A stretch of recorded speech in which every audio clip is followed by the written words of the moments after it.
Hi.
Hi.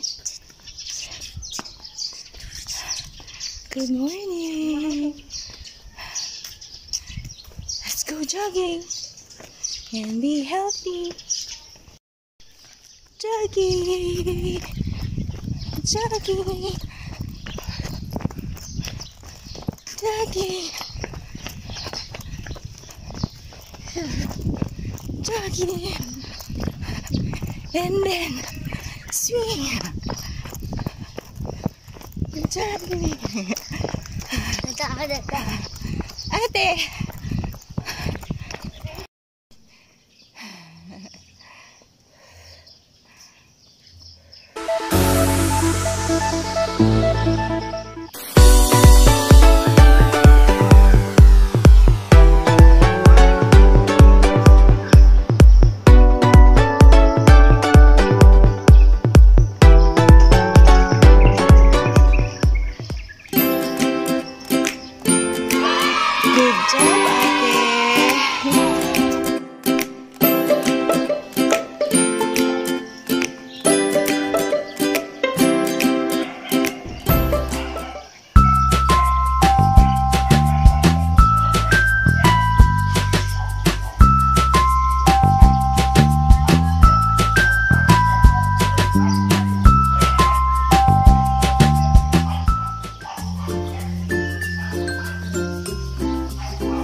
Yay! Finish na si Mami!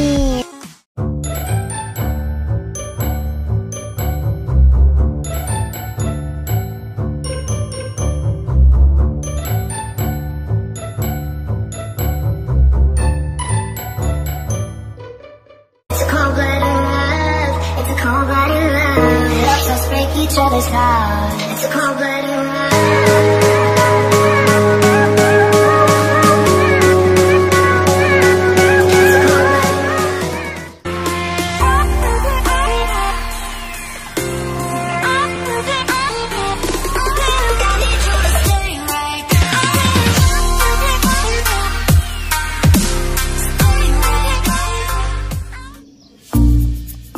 Yay!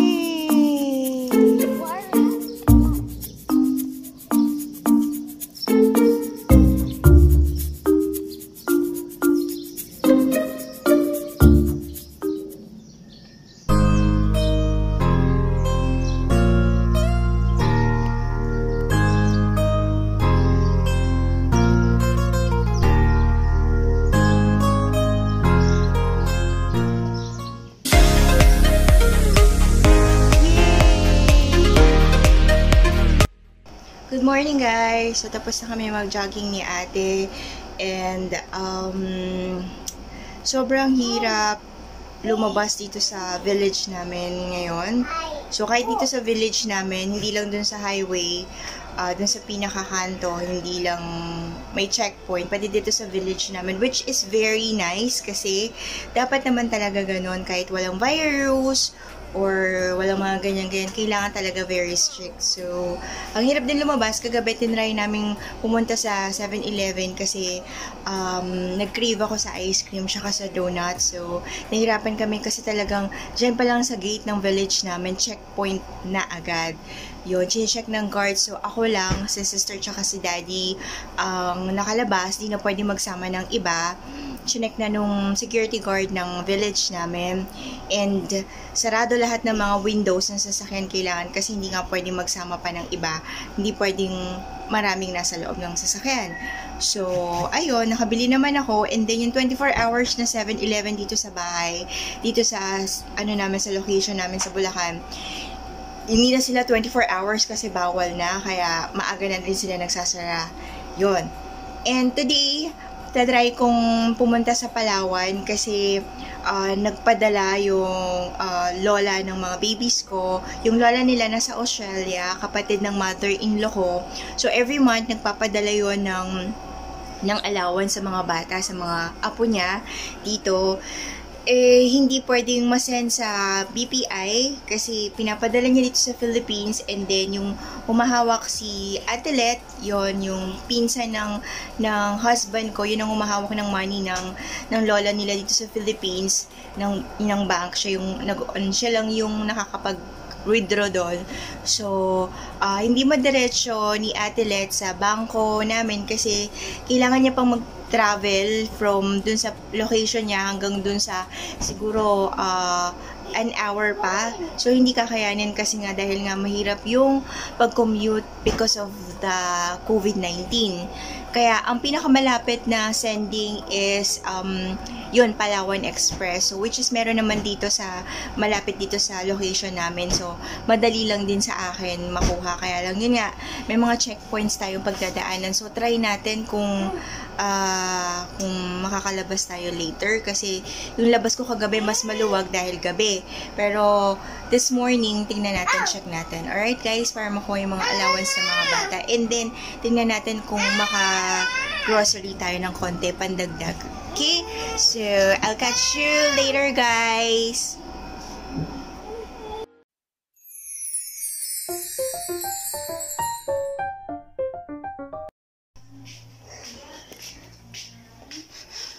So, yan.